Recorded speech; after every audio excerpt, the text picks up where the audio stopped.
sa dapit nga hilom, pero puno sa kinabuhi.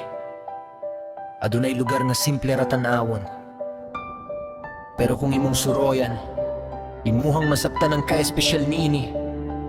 Dili kinahanglan og dagkong building o hayag nga suga, kay usahay ang tinuod nga katahom, makitan sa yano nga panginabuhian.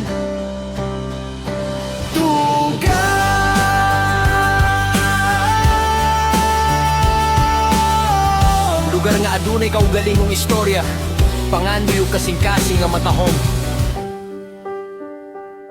Sa buntag pa lang, mosidlak ang kahayag.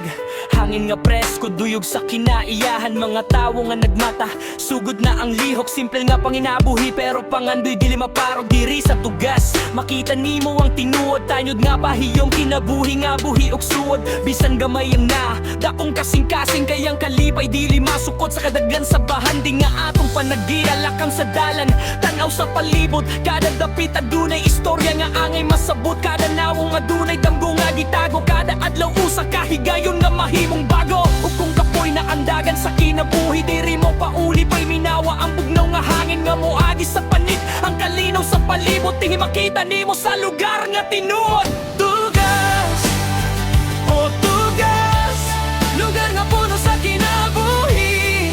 Bisan yano ang tanan, puno sa gugma o pahiyo.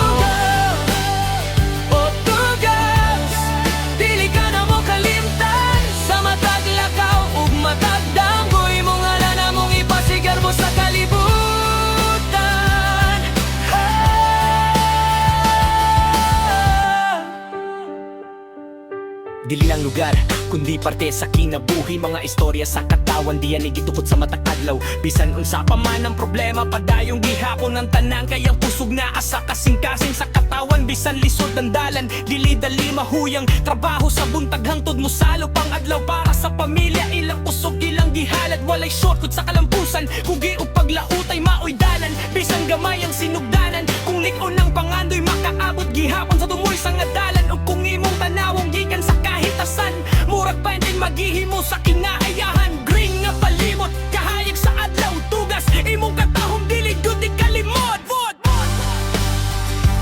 Tugas, lugar nga puno sa kinabuhi. Bisan yano ang tanan, puno sa gugma o pahiyo. Tugas, dili ka na mo kalimtan sa matag lakaw ug matag damgo. Imong ngalan among ipasigar mo sa kalibutan. Kung asa man ta pagulong, ayaw kalimti kung asa nagsugod. Kayang lugar nga nagtudlo na tumangandoy, mauusab ang lugar nga atong balikan sa katapusan. Tugas, dili lang alan sa usa ka lugar, kini usa ka panunduman, usa ka panimalay, usa ka bahin sa atong kinabuhi. So raise your hands kung taga tudas ka, ipakita ang garbo, ayaw gipagduha-duha. Kaya sa mantagikan, mauna ang atong kusok, ang atong gigikanan. Dilig yun angay kalimtan, from the ground to the sky. Makita ang katahom sa matakanto at tunay kaugalingong pahiyong. Mga bata nga nagdula, mga tao nga nagtrabaho, walay kinahanglan pamatutan sa kalibutan. Kayang tinuod na bahan din na sa atong kamot pagkahihusa. Pamilya o paglaon, maoy kusog nga nagpadayon sa matakadlao. Kumadok ang panahon nga landunga ang lakaw. Bisan asa pata, unsa kinabuhi og panahon, kung madungo nga ngalan nga tugas, mo balik sa huna-huna ang lugar nga gitawag nato og puyanan. Tugas, oh tugas, lugar nga puno sa kinabuhi. Bisan yano ang tanan, puno sa gugma o pahiyo.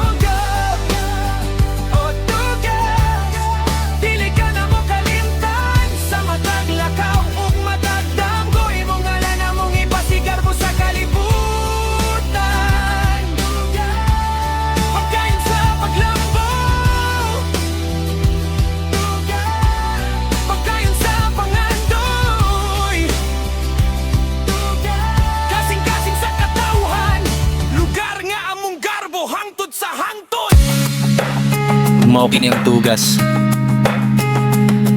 dili man kini ang pinakadako nga lugar, pero adunay dakong kasing-kasing. Dilim ang kinahanglang nasika sa dibuhok kalibutan.